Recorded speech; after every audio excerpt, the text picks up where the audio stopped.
Once, Helen Fairfax lived a life of grace, surrounded by family and community. But when betrayal by her children left her destitute, she was thrust into a harsh new reality on the streets. An unexpected encounter offers Helen a chance at redemption, but a shadow from her past threatens to unravel everything, leaving her future hanging in the balance. Once, Helen Fairfax had a life that others envied. She was a woman of grace, standing tall and proud in the community she called home for over 40 years. Her days were filled with purpose, whether it was organizing charity drives, knitting blankets for the local shelter, or simply offering a listening ear to anyone who needed it. Her home, a modest but charming cottage, was always warm, always welcoming. The smell of freshly baked bread often drifted through the neighborhood, and her door was always open to those seeking comfort. She had worked hard for this life, building it brick by brick alongside her late husband, George. Together, they'd raised 3 children, instilling in them the values of hard work, integrity, and kindness. Or so she thought. But life has a way of unraveling even the most carefully woven threads. It started subtly. Helen noticed small amounts missing from her accounts, an unexplained withdrawal here, a transfer she couldn't remember making there.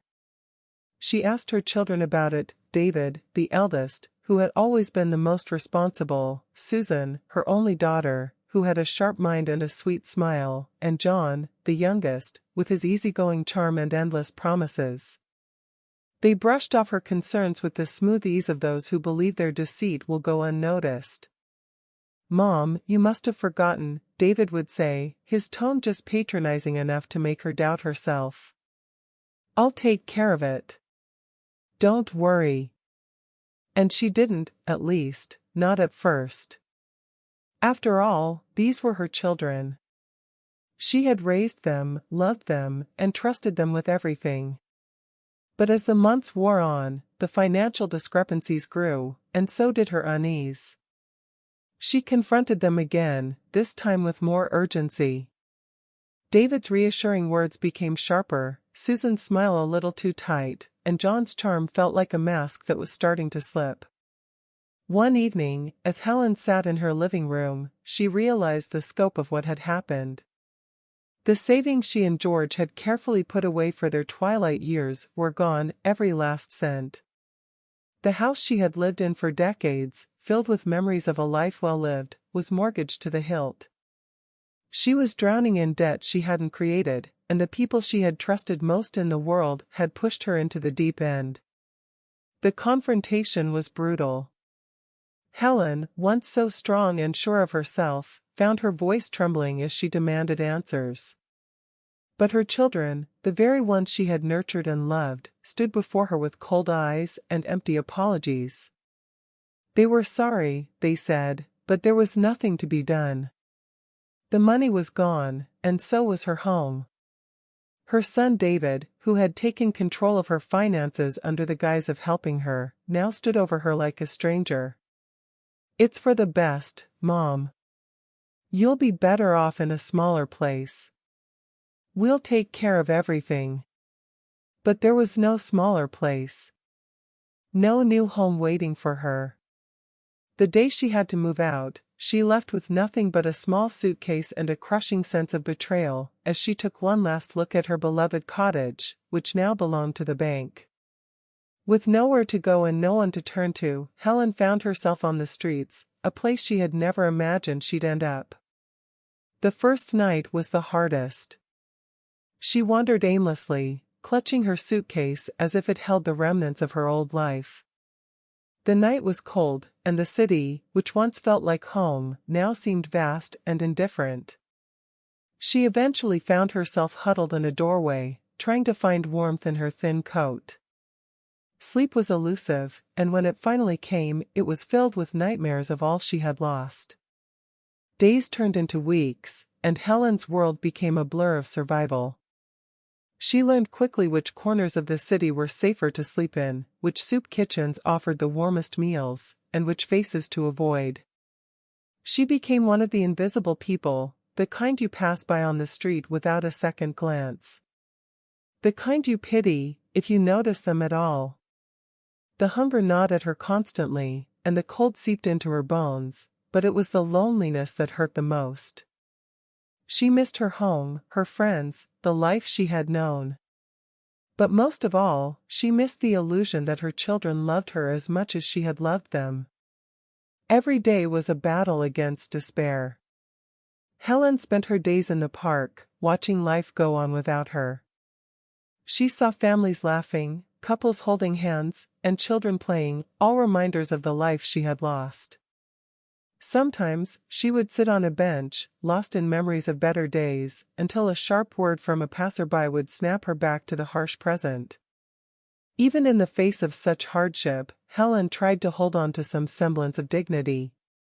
She would find a public restroom every morning to wash her face and brush her hair, using the last of her toiletries sparingly. But the streets had a way of stripping you down to your barest self.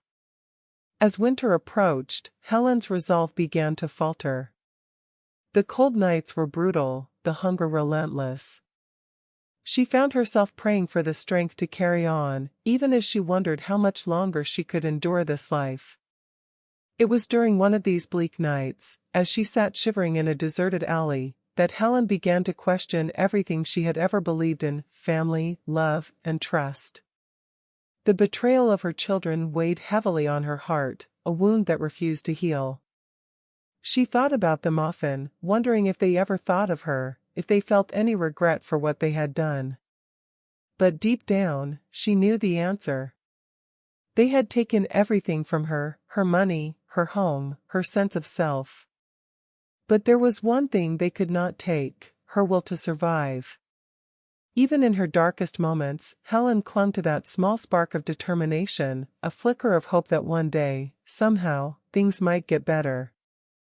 As the wind held around her, Helen pulled her coat tighter, her thoughts drifting to the days when life had been simple, when she had felt secure in the love of her family. She knew those days were gone, but as long as she had breath in her body, she would keep fighting. Because that's what she did. That's who she was: Helen Fairfax, the woman who had once given everything to those she loved, and who now had nothing left to lose. Mornings came early on the streets, the sun rising just enough to cast long shadows across the city, stirring Helen from the shallow sleep she managed to catch each night. She woke with a start, the cold cement beneath her aching bones a cruel reminder that this wasn't a nightmare she could wake from. It was her new reality. She sat up slowly, her joints protesting, and wrapped her thin coat tighter around herself, trying to ward off the chill that had settled deep within her. Every day began the same way, an inventory of what little she had left. A worn blanket, a chipped mug she'd found in a trash bin, and the small suitcase that contained the last remnants of her old life, a few pieces of clothing, a comb, and a photograph of her children from years ago, when they still loved her, when she was still their mother. Helen knew she couldn't linger. The streets were unforgiving, and she had to move to survive.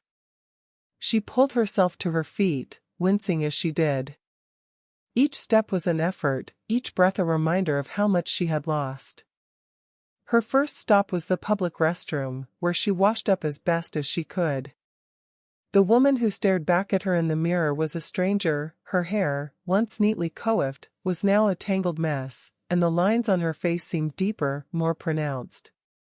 But she straightened her shoulders, ran a comb through her hair, and walked out with her head held high. Dignity, she told herself, was the one thing she could still hold on to. The day was spent in a haze of searching for food, for warmth, for a place to rest. She quickly learned the unspoken rules of the street, how to navigate the looks of pity or disgust from passers-by, how to blend into the background, becoming invisible in the very city she once called home. Begging was a skill she never thought she'd have to master, but desperation had a way of humbling even the proudest souls. She found a spot near a busy street corner, where the flow of people was constant, and settled in for the day.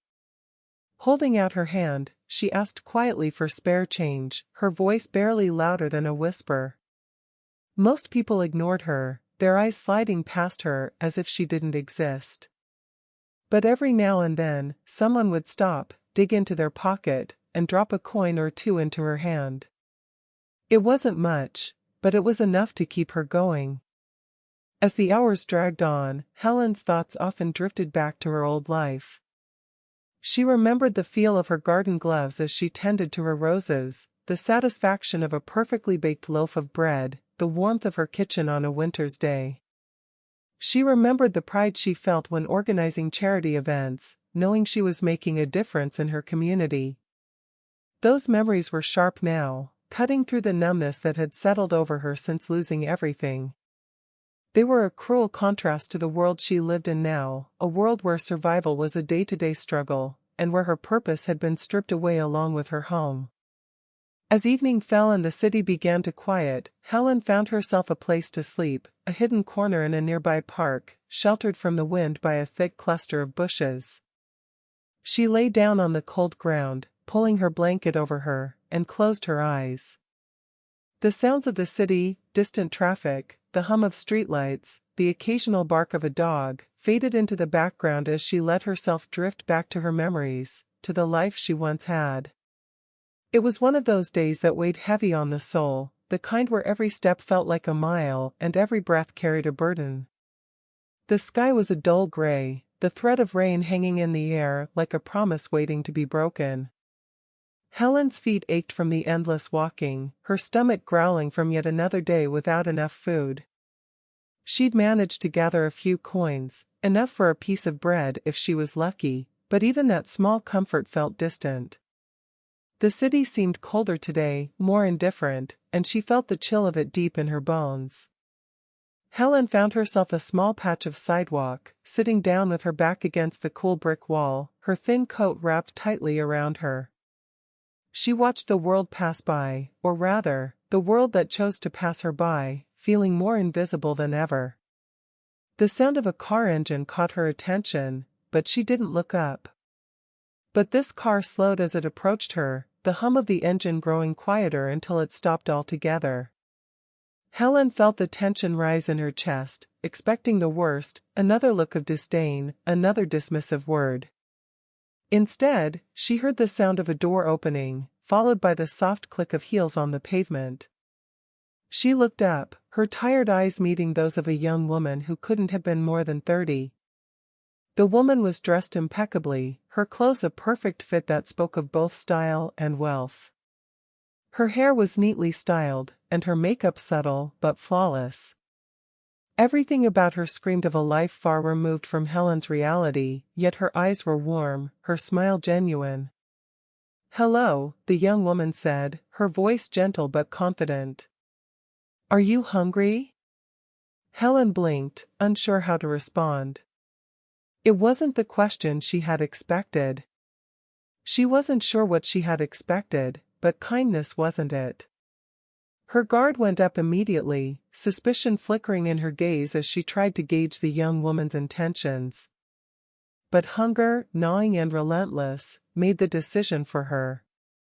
She nodded, her throat too dry to speak, and the young woman's smile widened, as if she'd been hoping for that very response. "Good," she said, extending a hand. "Let me buy you a meal. There's a cafe just around the corner." Helen hesitated, glancing at the outstretched hand as if it were some kind of trick. But the young woman's eyes held no malice, no pity, just a simple, open kindness that was hard to resist.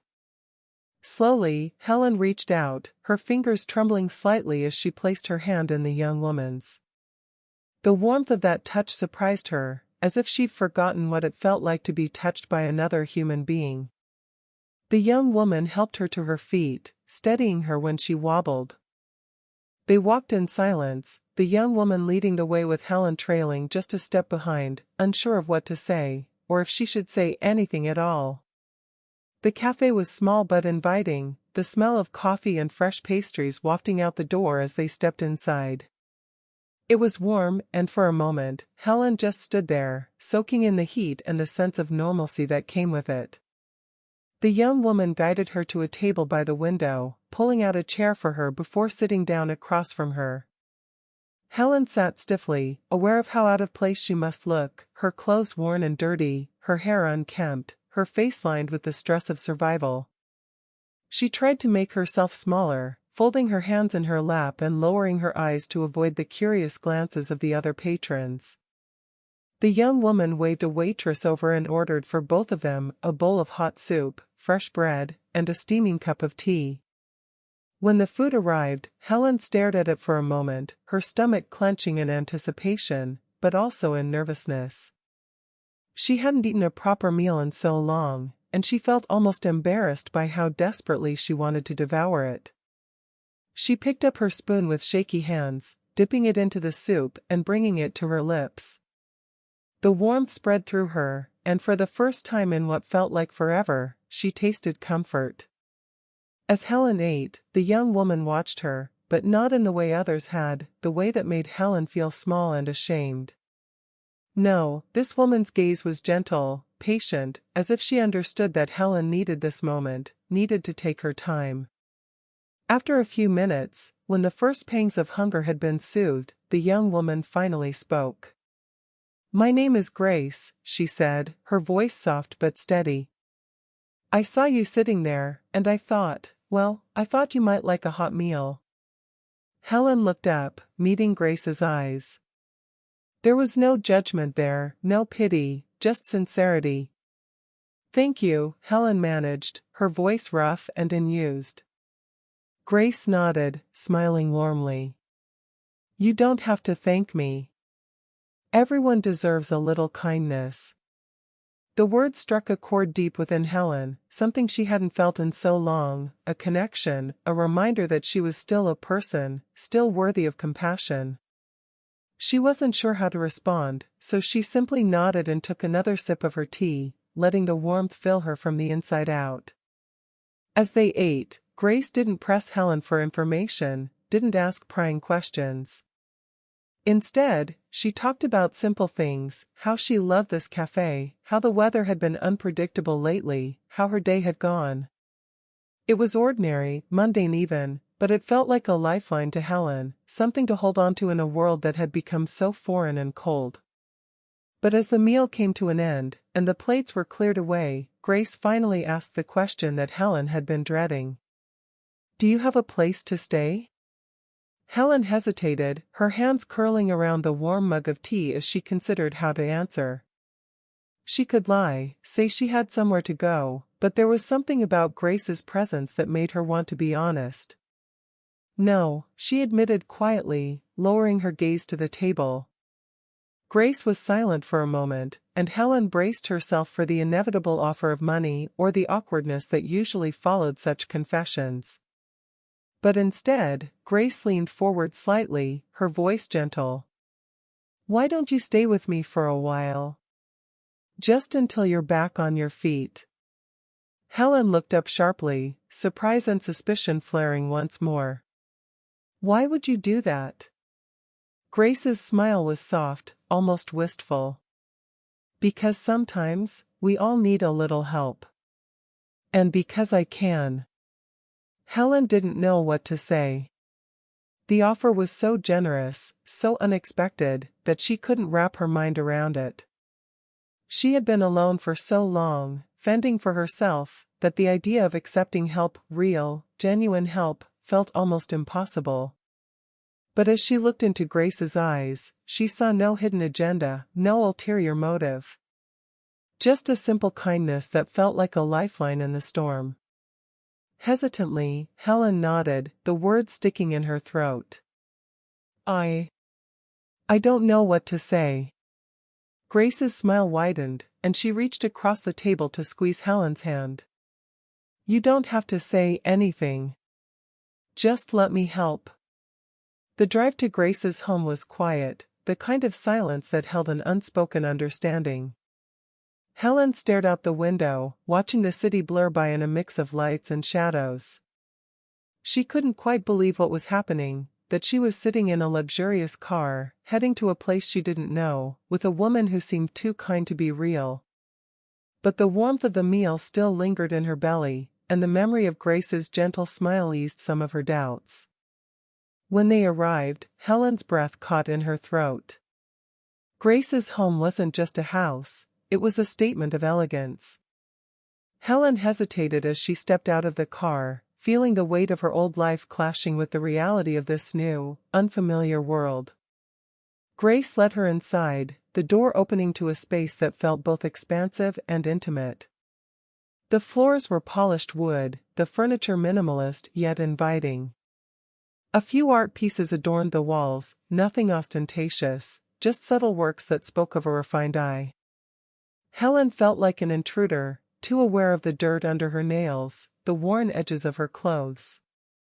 But Grace's presence beside her was steadying, like a hand on her shoulder, guiding her through the unease. "Let me show you to your room," Grace said softly, her voice cutting through Helen's rising apprehension. She led Helen down a hallway and opened a door to a cozy guest room. The bed was neatly made with soft, clean linens, a vase of fresh flowers on the nightstand. It was simple, yet the thoughtfulness behind it made Helen's throat tighten. "Take your time to get settled," Grace continued. "There's a bathroom just down the hall. I'll be in the kitchen if you need anything." Helen nodded, too overwhelmed to speak. She stood there for a moment after Grace left, just looking around the room. But as she sat down on the edge of the bed, the exhaustion she'd been holding at bay finally caught up with her. She lay down, sinking into the mattress, and for the first time in a long while, she allowed herself to rest. Later, after Helen had freshened up and changed into the clean clothes Grace had thoughtfully left out for her, she made her way to the kitchen. Grace was at the stove, stirring something in a pot, her movements calm and measured. "Would you like some tea?" Grace asked, glancing over her shoulder as Helen entered. Helen nodded, feeling a bit more like herself now that she was clean and somewhat rested. Grace poured 2 cups and brought them to the table, where they sat down together. Then, quietly, Grace began to talk. "This house, it wasn't always mine. I inherited it from my grandmother." Her voice was soft, but there was a depth to it, an undercurrent of emotion that made Helen look up, really look at her for the first time. "She was everything to me," Grace continued, her eyes distant as if she were looking back into another time. "My parents were busy, always traveling for work, so I spent most of my childhood with her. She was the one who taught me how to live, how to be kind, how to care about others." A small, wistful smile tugged at her lips. "She was the one who taught me that wealth means nothing if you don't use it to make the world a better place." Helen listened, her heart softening as she heard the love and loss in Grace's voice. She knew that kind of love, that kind of connection. It was the kind of bond that left an ache when it was gone, the kind that lingered long after the person had passed. "She died last year," Grace said, her smile fading as she blinked away the tears that threatened to spill. "It was sudden, a heart attack. One minute she was here, and the next, she shook her head, her voice faltering. I haven't really known what to do with myself since then. I have the house, the money, the life she left behind for me, but," she trailed off, her eyes meeting Helen's with a vulnerability that surprised them both. "I've felt so lost," Grace admitted, her voice barely a whisper. "I didn't realize how much I relied on her presence until she was gone. And the truth is, I don't know who I am without her." Helen felt a pang of empathy, understanding the hollow emptiness that loss could leave behind. "It's hard," she said softly, her own voice rough with emotion. "To lose someone who's been your anchor, your guide. It feels like you're adrift." Grace nodded, her eyes bright with unshed tears. "That's exactly how it feels. And when I saw you today, I don't know how to explain it, but something about you reminded me of her. It was like I was being pulled toward you, like I had to do something. Maybe it was her, guiding me somehow. I don't know. But when I saw you, I felt a connection, a need to reach out." Helen was quiet for a moment, processing Grace's words. It was a lot to take in, this idea that she had somehow stirred something in this young woman who was so different from her. But she understood grief, understood how it could make you reach for any lifeline, any connection that could ease the pain, even just a little. You did more than reach out, Helen said, her voice thick with gratitude. You gave me a chance, when no one else would even look at me. Grace reached across the table, taking Helen's hand in hers. I don't want you to think of this as charity, Helen. I'm not doing this out of pity. I want you to stay here, with me, because I think we can help each other. I need to feel like I'm doing something good with what I've been given. And maybe you need a place where you can feel safe, where you can start to heal. Helen stared at their joined hands, feeling the warmth of Grace's touch, the sincerity in her words. It was hard to accept, this generosity that seemed too good to be true. But there was something in Grace's eyes, something raw and honest, that made her believe that this wasn't just about helping her.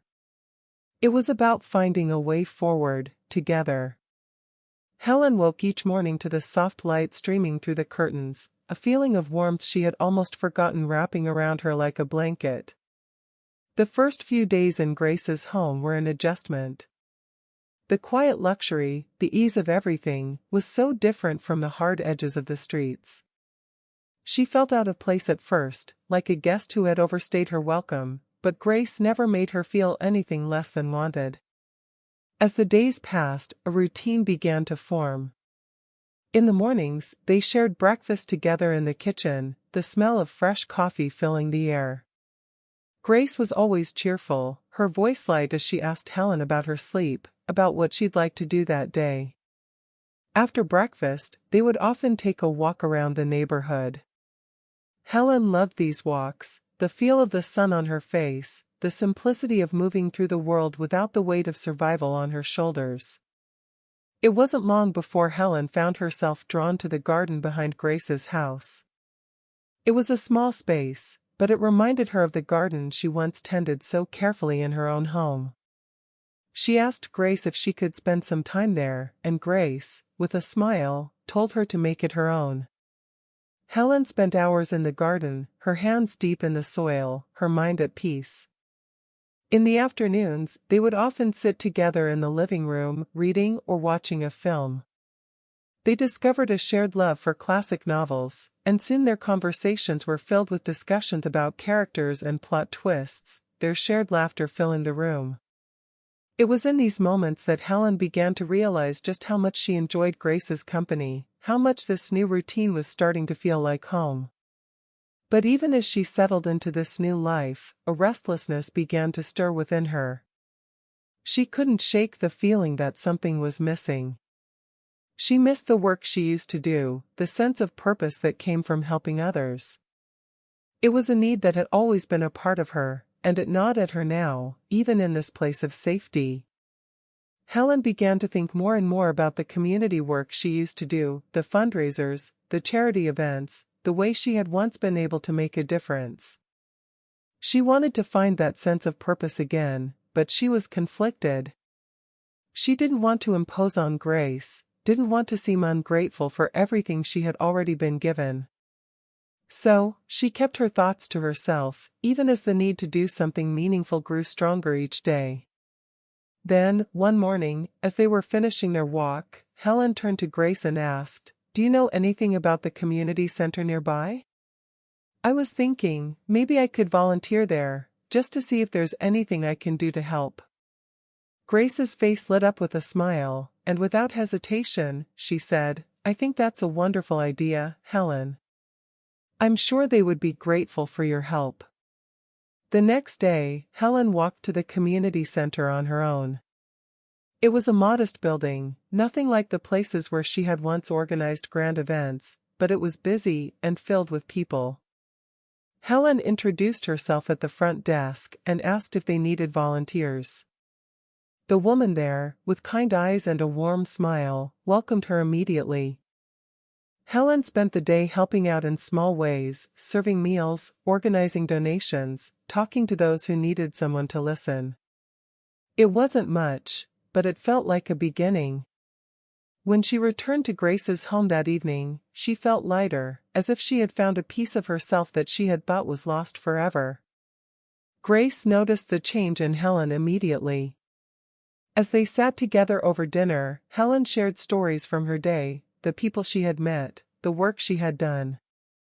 Grace listened intently, her own heart lifting as she saw the light in Helen's eyes.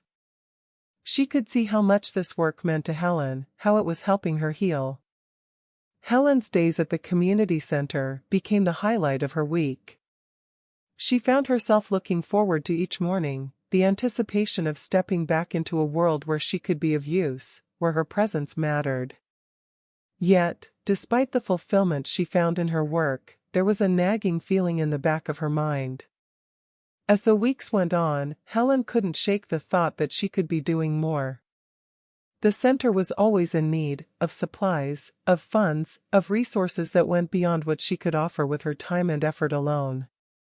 She began to see the gaps, the places where a little more support could make a big difference. But she was hesitant to voice these thoughts, too proud to ask for help, especially from Grace. Grace had already given her so much, a home, a new lease on life, a friendship she cherished. The last thing Helen wanted was to appear ungrateful or to burden Grace with her own desires. She didn't want to be seen as someone who took advantage, who asked for more than what had been freely given.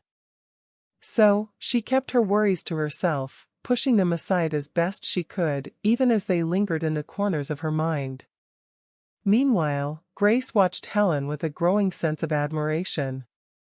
She saw how the work at the community center had reignited a spark in Helen, how it brought a lightness to her step and a purpose to her days. Grace wanted to help, to step in and offer whatever was needed, but she was careful. She knew Helen well enough by now to understand her pride, her deep-seated need to stand on her own. Offering money outright felt wrong, like it might undermine the independence Helen had worked so hard to regain. Grace wrestled with this dilemma in the quiet moments of her day, wondering how she could support Helen without making her feel like a charity case. After thinking about ways to help, Grace began to discreetly support the community center. She made donations under the radar, ensuring that the center had the supplies and resources it needed without drawing attention to herself.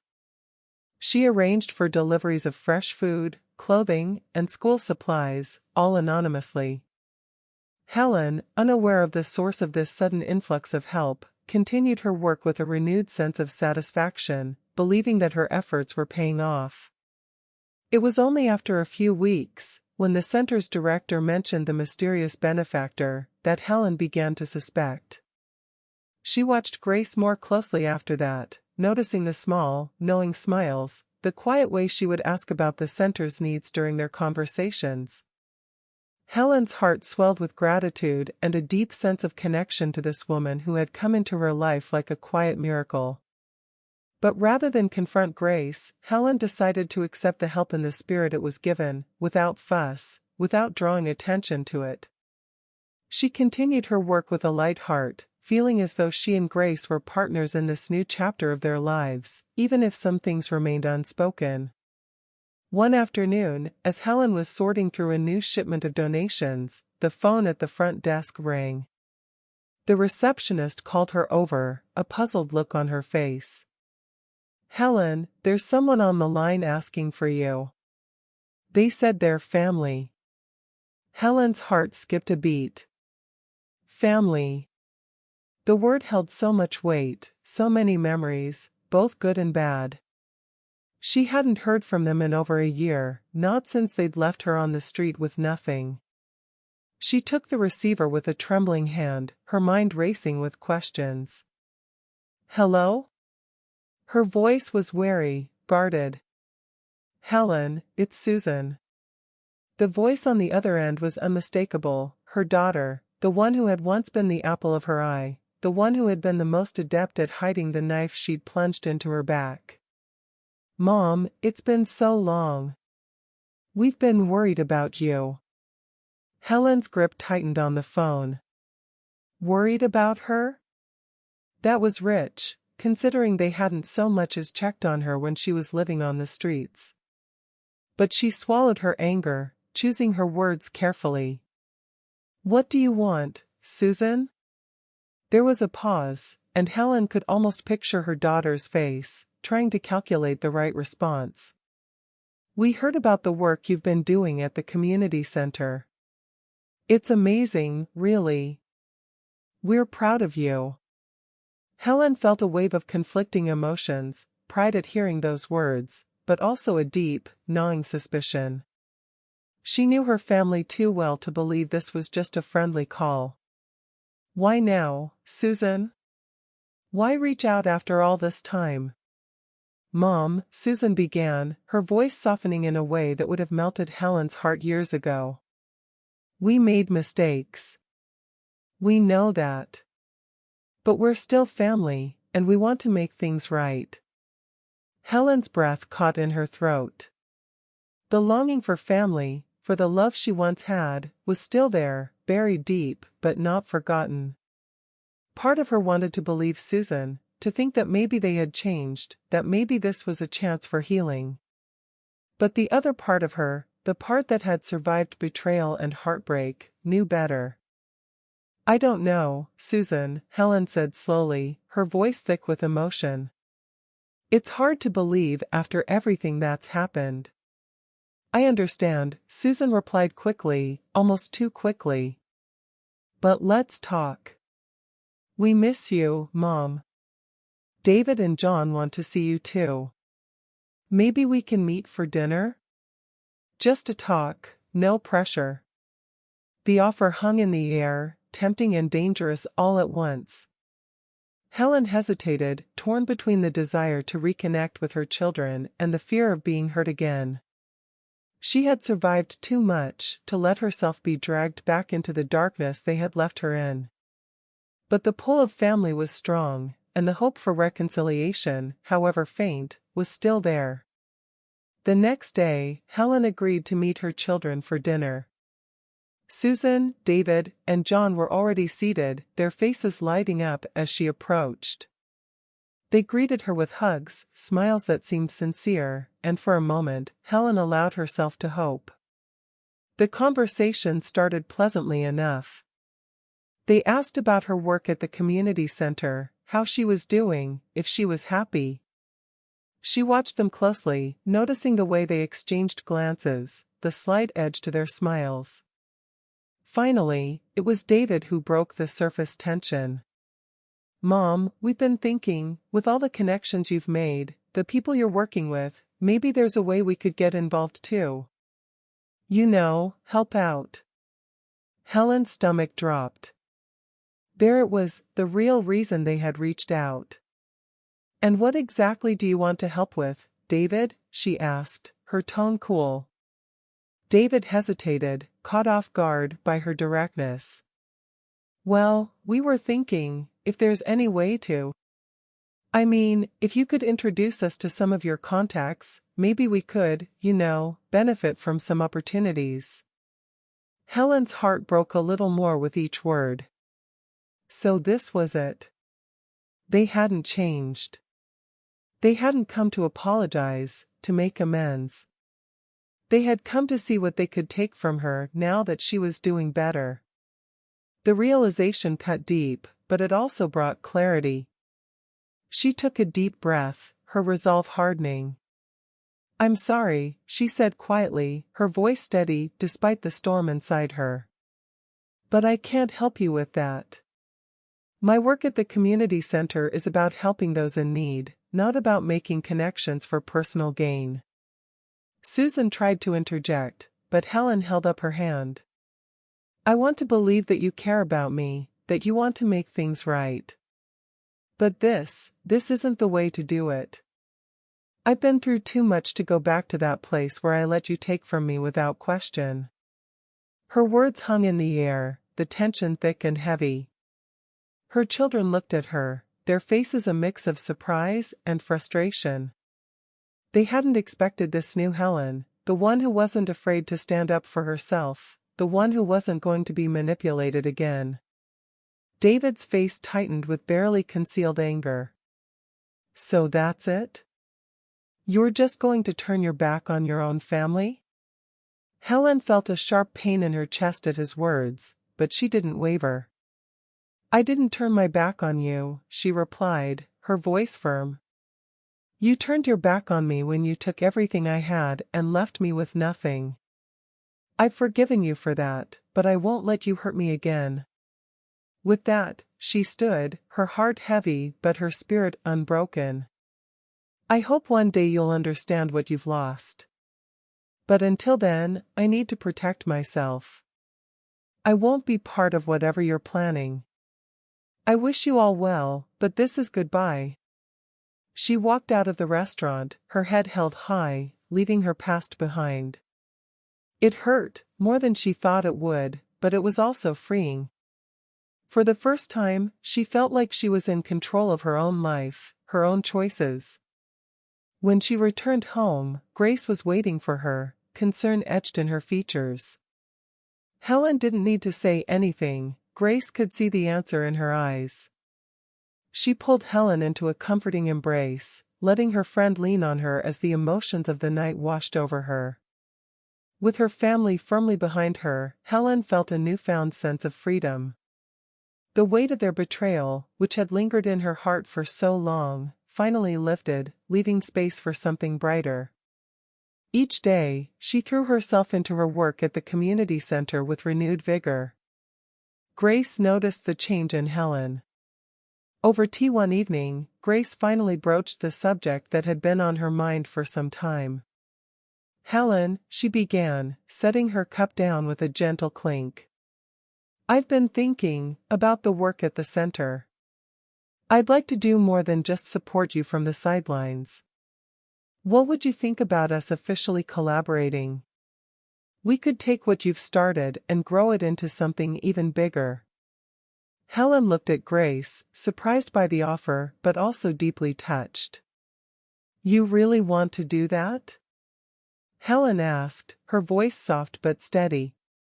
Grace nodded, her eyes warm with sincerity. I do.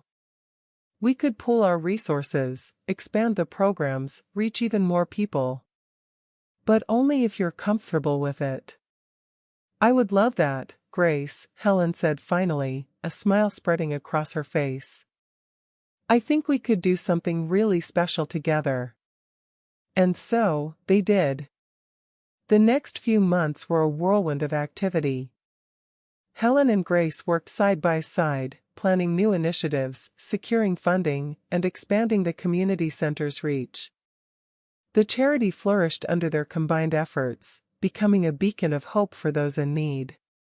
The two women grew closer, their friendship deepening as they continued to share their lives and their dreams. They spent their days working together, their evenings discussing new ideas, and their weekends enjoying the simple pleasures of life, gardening, reading, and sharing meals. Each woman found fulfillment in the work they were doing, but also healing from their past in the connection they had forged. As they stood together one afternoon, looking out over the bustling community center, Helen turned to Grace, her heart full. We've done something good here, she said softly. Grace smiled, slipping her arm around Helen's shoulders. We have. And it's just the beginning. And they smiled, both filled with purpose, peace, and the quiet joy of a life well lived.